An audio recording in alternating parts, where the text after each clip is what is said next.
예수께서 무리를 보시고 산에 올라가 앉으시니 제자들이 나오는지라 입을 열어 가르쳐 이르시되 심령이 가난한 자는 복이 있나니 천국이 그들의 것이며 애통하는 자는 복이 있나니 그들이 위로를 받을 것이며 온유한 자는 복이 있나니 그들이 땅을 기업으로 받을 것이며 의에 줄이고 목마른 자는 복이 있나니 그들이 배부를 것이며 긍휼히 여기는 자는 복이 있나니 그들이 긍휼히 여김을 받을 것이며 마음이 정결한 자는 복이 있나니 그들이 하나님을 볼 것이며. 아멘. 하나님 아버지, 다시 한번 기도합니다. 우리들에게 자녀들의 복을 허락하여 주옵소서. 자녀들이 잘 되는 모습 보며 하나님 앞에 감사할 수 있는 저희들을 되어질 수 있도록 주님, 우리들의 자녀들을 축복하여 주옵소서. 건강하게 하시고 어려운 세대라고 이야기하는 이 세대를 잘 살아갈 수 있는 힘을 주옵소서. 앞길이 시온의 대로처럼 열려나갈 수 있도록 축복하여 주셔서 자녀들을 바라보며 행복해하는 저희들이 될 수 있도록 인도하여 주옵소서. 가정을 이룬 자녀들에게 복을 허락하여 주셔서 수고한대로 거두는 물질의 복이 있게 하시고 주님과 동행하심의 복이 있게 하시고 또 그녀 자녀들이 잘 되는 복이 있게 도와주시고 어디에서나 복의 근원으로 살아갈 수 있는 축복을 허락하여 주옵소서. 영적으로 믿음으로 하나님을 바라보며 살게 하셔서 하늘 양식으로 살아가는 자녀들 되게 주님 인도하여 주옵소서. 특별히 정년기에 있는 자녀들을 위해 기도하는 부모님들의 기도를 들으시고 하나님 아름다운 가정을 이루는 좋은 만남도 허락하여 주시고 아름다운 직장에 취업할 수 있는 복도 허락하여 주옵시고 하나님 앞에 믿음으로 신앙으로 살아갈 수 있는 젊이들 될 수 있도록 인도하여 주셔서 그들의 평생의 복이 될 수 있도록 인도하여 주옵소서. 하나님, 어려서 이제 막 자라는 우리들의 자녀들을 위해서 기도합니다. 꿈을 가지고 자라가게 하시고 기도를 먹고 자라가게 하시고 하나님을 배우며 자라갈 수 있도록 축복하여 주셔서 하나님 하루하루 순간순간이 복 있는 성장이 되게 하시고 복 있는 은혜가 있게 하시옵소서. 한나가 사무엘을 위해서 기도했던 것처럼 우리들의 자녀들을 위해 기도하게 하셔서 사무엘이 이스라엘의 걸쭉한 지도자로 섰던 것처럼 우리들의 자녀들이 그렇게 살아가는 모습 보면서 하나님 앞에 감사하고 행복해하는 저희들 될 수 있도록 도와주옵소서. 우리 말씀 묵상하고 기도하는 시간 가지려고 합니다. 우리의 심령이 열려 말씀의 은혜가 되게 하시고 축복이 될 수 있도록 인도하여 주옵소서. 예수님의 이름으로 기도하옵나이다. 아멘. 할렐루야. 네. 어제 이제 우리 노예 산하에 있는 어느 교회에서 노회가 열렸습니다. 교회가 참 은혜롭게, 분위기가 참 은혜롭고 또 교회가 은혜롭게 잘 성장하는 그런 교회입니다. 목사님이 개척을 하셔서 교인들이 조금 들어가면서 수원 변두리로 나와서 논 가운데다가 이제 교회를 진 겁니다. 그런 시간이 흘러가면서 그 논들이 다 아파트가 된 거예요. 그래서 이 교회가 아파트 가운데 앉아있게. 교회가 성장했겠어요? 성장하지 않았겠어요? 물론 환경이 좋다고 성장하는 게 아닙니다. 복음이 있고 생명이 있어야 성장을 하는 것이고 목회도 잘하고 교회 분위기가 좋아야 성장하는 것인데 목회도 잘하고 교인들의 분위기도 좋고 주변에 아파트가 100억이 들어와가지고 우리 노예에서 거의 첫 번째, 두 번째 될 정도로 큰 교회가 되었어요. 다시 말하면 무슨 말씀을 드리려고 하냐 하면 목사님 목회도 열심히 하고 영성도 있으시고 교인들 분위기도 좋고 은혜롭고 그것도 참 중요한 것입니다. 그런데 하나님이 여건과 환경을 주셔야 교회도 부흥되더라 그 말입니다. 우리가 애쓰고 힘쓰는 거 참 중요하고 노력하며 살아가는 거 중요합니다. 열심히 살고 애쓰고 힘써야죠. 그런데 하나님이 복을 주셔야 되는 겁니다. 자녀 마음대로 되든가요? 물질 마음대로 되면 모두가 잘 살고 부자 되죠? 모두가 건강하죠? 안 되잖아요. 그러기에 하나님의 긍휼과 은혜를 받는 게 중요하단 말이죠. 기도하고 믿음으로 살고 힘쓰고 이것이 중요하다. 여러분, 기도하게 하옵소서. 은혜로 충만케 하옵소서. 우리의 기도 제목이 되기를 소망합니다. 시간이 좀 지났는데요. 오늘은 마음이 청결한 사람입니다. 따라합니다. 마음이 청결한 사람. 복이 있다고 그랬어요. 어떤 복? 하나님을 볼 것이다. 늘 기도하는 어느 신부님이 한 분 계셨다고 그래요. 이분이 늘 하나님을 보고 싶었어요. 그런데 하나님을 보여달라고 하는 것이 왠지 부담스럽게 느껴지고 욕심스럽게 느껴지고 그래서 하나님의 음성이라도 들려주옵소서. 간절하게 기도를 이제 했습니다. 아침에 기도하면서 하나님의 음성을 들려주옵소서. 저녁에 기도하면서 한 번만이라도 음성을 들려주옵소서 기도하는 겁니다. 그러던 어느 날 기도하는데 하나님의 음성이 들렸습니다. 아무개야, 아무개야. 처음엔 잘 몰랐는데 아무개야 자기의 음성을, 이 이름을 부르시는 거예요. 누구십니까? 내가 그렇게 음성이라 듣기를 원하던 하나님이다. 정말 하나님이십니까? 그래, 하나님이다. 정말이십니까? 그래, 정말 하나님이다. 이 사람이 깜짝 놀라가지고 심장마비로 죽어버리고 말아야 돼요. 오늘 본문에 마음이 청결한 사람은 하나님을 볼 것이다 그랬습니다. 타락한 인간에게 있어서 하나님을 볼 수 있다, 하나님의 음성을 듣는다라고 하는 말은 굉장히 충격적인 말인 것입니다. 하나님을 본다는 말은 하나님을 만난다, 그런 뜻인 것입니다. 그런데 여러분 하나님 만나신 적이 있으십니까? 하나님 음성 들으신 적이 있으십니까? 정말 우리가 인격적으로 하나님을 만난다면 우리의 삶에는, 여러분의 삶에는, 저의 삶에는 엄청난 변화가 일어나게 될 것이라. 오늘 말씀에서 예수님께서 하나님을 볼 수 있는, 하나님을 만날 수 있는 비결을 하나 말씀해 주고 계십니다. 무엇입니까? 마음이 청결한 사람은 하나님을 볼 것이다. 볼 것이라고 하는 말은 하나님을 만날 것이라고 하는 말인데, 어떤 사람이? 마음이 청결한 사람. 그러면 마음이 청결하다는 것은 무엇을 말하는 것일까?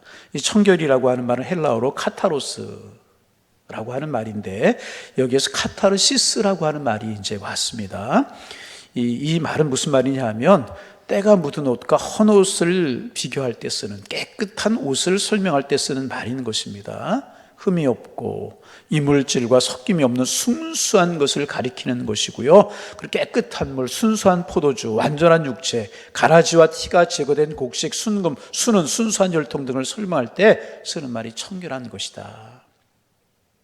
도덕적으로 문제가 없고 바른 행동을 하는 사람, 그런 사람을 뜻하기도 하는 것이 청결이라고 하는 말이었습니다.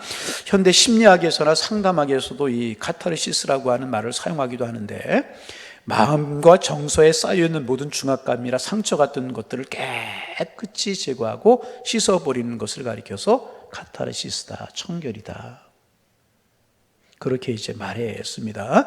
이 말은 구약 성경에 주로 제사를 드릴 때 이제 사용을 했어요. 죄 지은 인간이 하나님 앞에 나아갈 때, 깨끗함을 받기를 원할 때 제물을 가지고 나갔어요. 흠없고 점없는 제물을 가지고 나가면 제사장이 그 제물에 안수하고 그 제물을 죽여서 피를 흘려요. 그리고 완전히 본제물로 태워서 하나님 앞에 제사를 드려요. 그러면 내가 사해졌다, 청결하게 됐다, 이런 의식으로 그런 제사를 하나님 앞에 드렸습니다. 그런데 여러분, 그렇다고 해서 우리의 죄가 완전히 사해집니까? 우리가 정결해질 수 있는 것이었습니까? 아니었었습니다. 더러움에서 아무리 불로 제물을 태워서 번제를 드린다고 해도 인간은 이 죄라고 하는 이 더러움에서 피할 수 없었습니다. 그리고 이것이 구약의 목마름이었고요, 제사가 가진 문제였었습니다.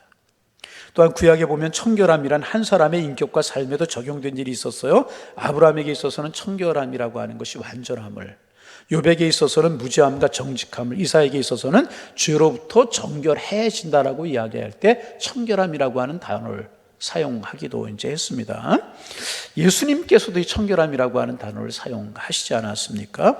그러니까 예수님께서 마음이 청결한 자는, 그런 것을 보면 예수님께서 청결한 마음이라고 했을 때, 청결이라고 했을 때 가장 중요하게 보신 것은 외적인 것이 아니라 내적인 것을 말씀하신 것을 알 수 있습니다.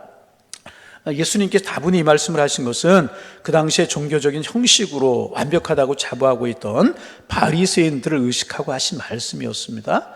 외적으로 굉장히 청결하고 거룩한 것처럼 그들을 이야기했어요. 기록된 율법, 기록되지 않은 율법이 뮤시나 이런 것들만 해도 충분한데, 십계명을 글자대로 풀이하고 그래서 많은 율법들을 가지고 있었단 말이죠. 그리고 어떻게 하면 하나님이 기뻐하실까, 거룩해질까 평생 연구한 사람들이 바리새인들이었었습니다. 그런데 예수님께서는 이렇게 의식적이고 외식적인 정결함이 몰두해 있는 바리새인들을 꾸짖지 않았습니까? 뭐라고 꾸짖으셨어요? 너희는 겉은 깨끗하나 너희 속에는 악도 악독이 가득하다. 겉은 깨끗한 것처럼 보인다는 거예요. 율법적으로 깨끗한 것처럼 보이나 속은 악독이 가득하다. 화 있을 진저 외식하는 서기관들과 바리새인들이 회칠한 무덤 같으니 겉으로는 아름답게 보이니 그 안에는 죽은 사람의 뼈와 모든 더러운 것이 가득하도다. 예수님께서는 그 사람의 마음을 꿰뚫어 보신, 예수님께서 형제에게 노하는 자마다 이미 살인한 자요 마음에 음욕을 품은 자마다 이미 가늠한 자다. 마음을 보시는 분이시라. 그럼 여러분, 무엇보다 우리의 마음이 변해야 되는 것이라. 인간의 본질이 청소가 되어야 되는 것입니다. 겉이 번질하고 깨끗한 사람은 속일 수 있지만, 사람은 속일 수 있지만 하나님은 속일 수가 없는 것입니다. 죄송합니다. 그런 사람 아무리 교회 나와 헌신하고 봉사해도 하나님이 만나지지가 않는 거예요. 속이 깨끗하지 못하면 하나님이 만나지지가 않아요. 공허한 찬송 소리만 그 사람에게 있을 뿐이고요, 뜻없는 기도만 허공에 맴돌게 될 것입니다. 마음 편하지 않고 성경 공부 열심히 하면서, 성경 공부 열심히 하자고 그러잖아요. 마음이 편하지 않고 성경 공부만 한다면 그 성경 공부가 우리를 교만하게 만들 뿐이고요, 교리적으로 완벽하고 지성과 교양이 풍부하다고 해도 마음이 깨끗한 것은 결코 아니라는 것입니다. 그러므로 청결함은 겉으로 하는 행위보다는 마음의 동기가 되는 것입니다. 그러면 마음이라고 하는 것은 뭐를 말하는 것일까? 여러분, 마음은 무엇을 이야기하는 것이겠습니까? 마음은 감정이 아니에요. 마음은 감정이 아니라 인격의 중심을 말하는 거예요. 다시, 마음은 감정이 아니라 뭐라고요? 인격의 중심을 말해요. 따라서 마음이 깨끗한 사람이라고 하는 것은 그 인격의 중심이 깨끗하고 모든 행동의 근원이 순수한 사람을 가리키는 것입니다. 그래서 예수님께서 요한복음 3장에서 니고데모를 향하여 사람이 거듭나지 않으면 하나님의 나라를 볼 수 없다 말씀하셨고요, 사람이 물과 성령으로 나지 아니하면 하나님의 나라에 들어갈 수 없다 말씀하셨어요. 이 말씀은 사람의 마음이 근본적으로 거듭나야 된다, 그런 말인 것입니다. 사람의 지성이나 세상의 교육은 우리의 마음을 변화시킬 수 없어요. 변화시킬 수 있는 분은 오직 성령님 뿐인 줄로 믿습니다. 따라합니다. 성령님, 내 마음을 변화시켜 주옵소서. 우리의 기도 제목이 되기를 원합니다. 두 번째로 예수님 말씀하신 청결하다는 뜻은 두 마음이 아니고 한 마음이다. 뭐라고요? 두 마음이 아니고 한 마음이다. 예수님 말씀하셨잖아요. 한 사람이 두 주인을 섬기지 못할 것이다. 하나님과 재물을 겸하여 섬길 수 없다. 그렇게 말씀을 하셨습니다. 순결한 정신은 일편단심에 있는 것입니다. 그래서 우리가 알아야 할 것은 세상의 돈과 명예가 우리의 목적이 된다면 그것은 두 마음을 품은 것이 되는 것이고요, 반면에 그러한 것들이 하나님의 영광을 위해서 있는 것이라고 하면 그것은 한 마음을 품은 것이 되게 되는 것입니다. 우리가 청결하지 못하고 불결한 것은요, 깨끗하지 못하는 것은요, 성결하지 못하는 것은요, 두 마음에서 비롯이 된다는 거예요. 여러분, 한 남편과 살며 다른 남자와 관계를 맺고 있다든지 한 아내와 살며 다른 여자와 살림을 차리고 있다면 두 마음을 가진 불결한 사람이 되는 것입니다. 이런 사람은 죄의식만 느껴질 뿐이지 하나님이 느껴지지 않게 되는 것입니다.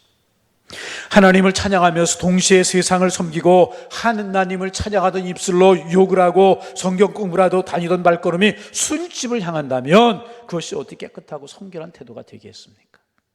청결한 마음이란 한 마음을 품는 것이고 하나님을 향한 일편단심의 마음인 것입니다. 하나님 사랑하실 수 있기를 바랍니다. 세 번째로 깨끗한 마음의 뜻은 언어가 정직하다, 그런 뜻도 담겨져 있어요.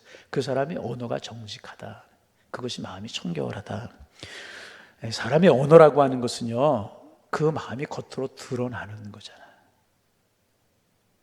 그렇잖아요. 언어가 마음이 겉으로 드러나게 되는 것이라. 막 험한 말하면서 사랑한다고 이야기하면서 험한 이야기를 한다면 그게 사랑이 되겠습니까? 여러분, 그럼 여러분은 어떤 종류의 말을 하십니까? 언제나 너그럽고 정직한 말을 하십니까? 아니면 공격적이거나 비판하는 말을 많이 하십니까?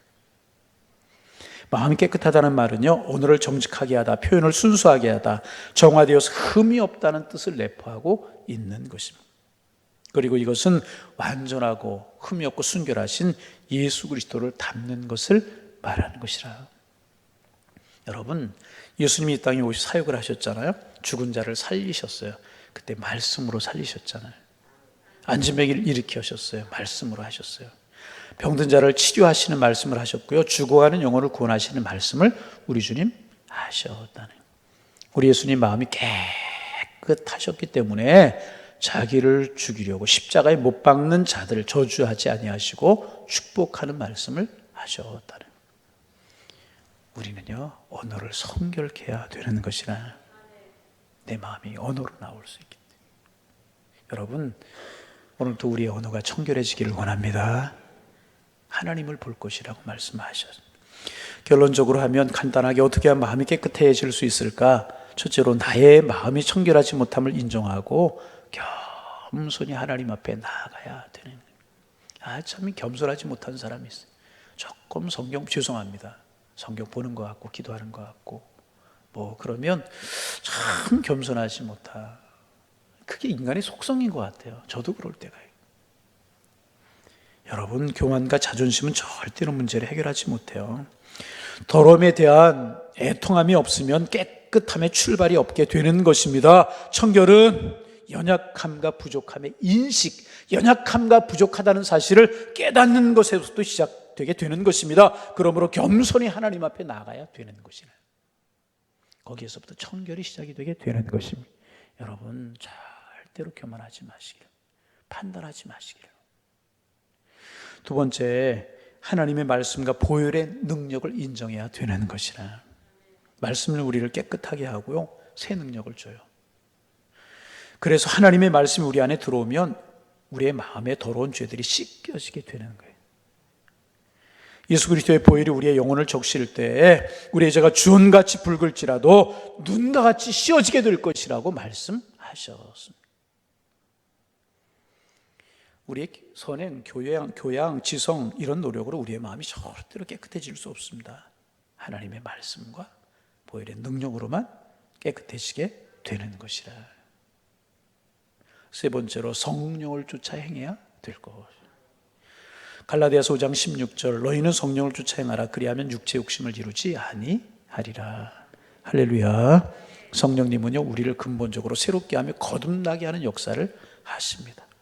성령 안에 있으면 사탄의 죄가 우리에게 역사하지 못하게 되는 것입니다. 그래서 성령님이 계시는 곳에 성령의 열매, 사랑, 희락, 자비, 오래 참은, 자비, 항상, 온유, 인내, 절제, 충성 이런 것들이 맺혀진다고 말씀하시지 않았습니까? 성령 충만한 곳에 시야, 찬미, 아름다운 신령한 노래가 있게 되는 것이고요, 아름다운 일들이 계속 이루어지게 되게 되는 것입니다. 마음이 청결하려면 죄 짓지 않으려고 하는 노력보다는요, 성령 충만하는 것이 훨씬 더 쉽고 근본적인 것입니다. 그래서 또 한번 따라할까요? 주님 다 따라 성령으로 충만케 하옵소서. 할렐루야. 그럴 때 마음이 청결해질 수가 있어요. 내 자신 청결하지 못하는 것 깨닫고 겸손함으로 하나님 앞에 머리를 조아리고, 두 번째 뭐라고 그랬어요? 말씀과 예수 그리스도의 보혈로 거듭나야 되고, 세 번째 성령을 쫓아 행해야 하고, 마지막으로 예수 그리스도를 바라보시기 바랍니다. 아멘. 우리를 온전케 하시는 예수님, 우리의 믿음의 주인이신 예수님, 십자가에 죽으시고 우리를 위해 부활하신 예수 그리스도를 바라볼 때 그분의 보혈의 능력이 우리를 깨끗하게 할 것이고요, 우리의 심령이 깨끗해지면, 우리의 마음이 성결해지면 하나님이 느껴지게, 하나님을 보게 될 것이라. 여러분, 웨슬리 이야기 많이 하죠. 영국의 종교교육자 중에 한 사람이 웨슬리라고 하는 분이십니다. 깨끗해지는데 관심이 참 많으셨던 분이라고 그래요. 그래서 대학생 때 홀리클럽이라고 하는 신앙단체를 조직해가지고요, 하나님의 계명을 잘 지키자, 이런 운동을 벌였다고 그래요. 기도하고 전도하고 구제하고 금식하는 일, 이런 일을 하는 경건한 단체를 만들어 그렇게 힘썼다고 이제 그래요. 일주일에 한 번 가까운 교도소에 가서 죄수들을 돌보거나 그들에게 복음을 전하는 그런 일을 하고 그랬다고 그래요. 그런데 웨슬리는 그런 노력으로도 구원의 확신을 얻을 수가 없었다고 그래요. 마음의 평안을 얻을 수가 없었다고 그래요. 그래서 그 후 영국의 식민지인 미국의 조지아주에 있는 인디안들에게 선교를 하기 위해서 떠났습니다. 그렇게 하면 하나님 앞에 더 온전해질 수 있고 청결해질 수 있을까? 그 마음을 가지고. 그러나 거기서도 실패하고 마음의 만족을 얻을 수가 이제 없었습니다. 우리가 거기서 유명한 이야기가 나오잖아요. 어느 날 배를 타고 대서양을 건너가게 되는데 배에서 큰 풍랑과 폭풍우를 이제 만나게 되었다고 그래요. 마음이 두려웠다는. 폭풍이 나를 죽음으로 이끌어가지 않을까, 이 폭풍이 나를 삼켜버리지 않을까, 너무나 두렵고 너무나 마음이 어려웠다는 것입니다. 그래서 배 가판 위로 올라갔더니 그 큰 위기 가운데 풍랑이 치고 폭풍과 있는 가운데서도 너무나 평안하게 모여서 하나님을 찬송하고 기도한, 내 영혼 편하다, 나 같은 죄인 살리신 주 은혜 고마워. 너무나도 평안한 얼굴 모습을 해가 주님을 찬송하고 손을 들어 하나님을 찬송하고 있는 한 무리의 사람들을 보게 되었고 그들에게 큰 감명을 받았다는 거예요. 나는 이 폭풍우 가운데 예수님을 믿지만 이렇게 불안하고 두려운데 저들은 이 폭풍우 가운데 저렇게 편안할 수 있고 저렇게 기쁨이 있을 수 있을까? 저렇게 어떻게 손을 들고 하나님을 찬양할 수 있을까? 큰 반명을 받게 되었다는 것입니다. 영국으로 돌아간 후에 그들의 모임이 궁금해서 그들의 모임에 가게 되었는데 하루는 마틴 루터의 로마서 주석을 읽으면서 자기의 죄가 다 용서되는 뜨거운 은혜를 체험하게 되었다는 것. 그의 많은 노력이나 애씀이 아니었고 오직 십자가에 못 박혀 죽으신 예수 그리스도를 믿는 믿음으로 말미암다는 루터의 로마서 설교를 보다가 그는 깨닫고 회심의 체험을 하고 마음의 뜨거움을 경험하게 되었다는. 우리는 절대로 우리 자신을 책임질 수가 없는 거예요. 우리는 단지 우리 안에 있는 욕망을 억제하거나 가라앉힐 수는 있을지 몰라도 절대로 그것을 이길 수는 없는 것입니다. 여러분, 무엇인가에 중독에 빠진 사람들 보세요. 알코올 중독에 빠지고 마약 중독에 빠진 사람들 보세요. 스스로 어찌할 수 없어요. 머리는 술을 끊고 싶고 도박을 끊고 싶고 마약을 끊고 싶지만은 몸이 말을 듣지 않는 거예요. 인간은 그렇게 연약한 거예요. 그래서 믿음의 주 온전케 하신 예수 그리스도를 바라보아야만 되는 것이라. 예수 그리스도 안에 있을 때 우리는 성결해지게 되는 것입니다. 그리고 우리가 예수 그리스도 안에서 정결하게 되면 주님이 말씀하신 것처럼 하나님을 보게 될 것이라. 여러분 마음이 정결해지셔서 하나님을 보실 수 있기를 바랍니다. 네 가지 좀 기억하시면 좋을 것 같아요. 첫째 뭐라고요? 겸손하게 내가 성결하지 못한 거 인정하고, 두 번째 예수 그리스도의 보혈과 말씀으로 새로워지기 위해서 힘쓰고, 세 번째 성령을 쫓아 행하고, 네 번째가 뭐래요? 우리 온전하신 예수 그리스도를 바라보는 것이. 그러면 여러분 우리의 마음에 하나님이 느껴지기 시작을 한다. 여러분, 하나님을 볼 수 있다라고 하는 뜻은 무엇인가 하면 마음 깊은 곳에서 하나님이 느껴지기 시작을 한다는 거예요. 하나님이 느껴지게 되고 하나님의 임재가 느껴지게 되고 하나님의 음성이 들려지기 시작하고 하나님의 마음이 우리의 마음속에 전달이 되게 된다. 하나님을 본다는 것이, 여러분 하나님 어떻게 생겼어요? 할아버지처럼 생겼어요? 어떤 분이 꿈에서 하나님을 보았는데 얼굴은 못 봤고 뒷자락만 보았대요. 그래서 예수님 옷자락을 붙들었대요. 하나님 어떻게 생겼어요? 사무엘처럼 생겼습니까? 아브라함처럼 생겼습니까? 어떻게 생겼어요? 하나님을 본다는 것 다른 것 아니고요, 마음 깊은 곳에서 하나님이 느껴진다. 하나님의 음성이 들리는 것 같고요, 하나님의 마음이 나에게 전달된다. 그게 하나님을 볼 곳이라. 그리고 이렇게 하나님이 느껴지고 하나님의 임재가 경험될 때 그 능력이 나의 능력이 되고요, 그럴 때 자유와 기쁨, 평안, 주님 안에서 누리는 삶을 살아가게 되는 것이라. 다시 말하면 하나님 내 안에, 나 하나님 안에, 주님 내 안에, 나 주님 안에, 이것이 바로 하나님과 동행하는 삶을 살아가게 될 것이라. 여러분, 부디 하나님의 임재가 느껴지기를 원합니다. 하나님의 사랑이 느껴지기를 원합니다. 주님의 손길이 느껴지기를 원합니다. 주님의 음성이 내 마음을 두드리는 그 은혜가 느껴지기를 소망합니다. 그러기 위해서는 마음이 청결해져야 된다. 마음이 깨끗해. 나의 연약함을 깨닫고 주님 앞에 겸손히 머리를 조아리고 늘 말씀 가까이 하고 늘 예수 그리스도의 보혈을 내 마음속에 새기기 위해서 노력하고 성령을 따라 행하기 위해서 힘쓰고 예수 그리스도를 바라볼 때 우리 마음이 청결해지게 되고요, 그럼 이렇게 하나님의 임재가 느껴지게 되는 거예요. 신앙생활이 달라지게 되는 거예요. 신앙생활에 기쁨이 있게 되는 거예요. 새벽 예배 억지로 나오는 게 아니고 기쁨으로 나오게 돼요. 이런 은혜가 우리에게 있기를 소망합니다. 여러분, 마음을 깨끗하게 우리가 청결하게 만들어 놓으면 놀라운 하나님의 평화가, 놀라운 하나님의 기쁨이 우리의 삶을 지배하게 되는 것이고, 그럴 때 나는 하나님을 만났다, 하나님을 보았다, 내 안에 하나님이 계시고 내가 하나님 안에 있다, 이런 고백을 하며 살게 되는 것이라. 왜 마음이 시끄럽고 왜 마음이 어지러워요? 내 마음이 청결하지 못하기 때문에. 마음이 청결한 자는 복이 있나니 그 다음에 그들이 하나님을 볼 것입니다. 하나님의 임재가 느껴져서 기쁨과 행복으로 삶을 살아가시는 은혜로운 여러분들 다 되실 수 있기를 주님의 이름으로 축원합니다. 이런 것을 가리켜 심령의 부흥이라고 이야기하는 것입니다. 그래서 우리 오소서 진리의 성령님, 이 땅 흔들며 임하소서 사모하는 마음으로 우리 찬송 불러봅니다.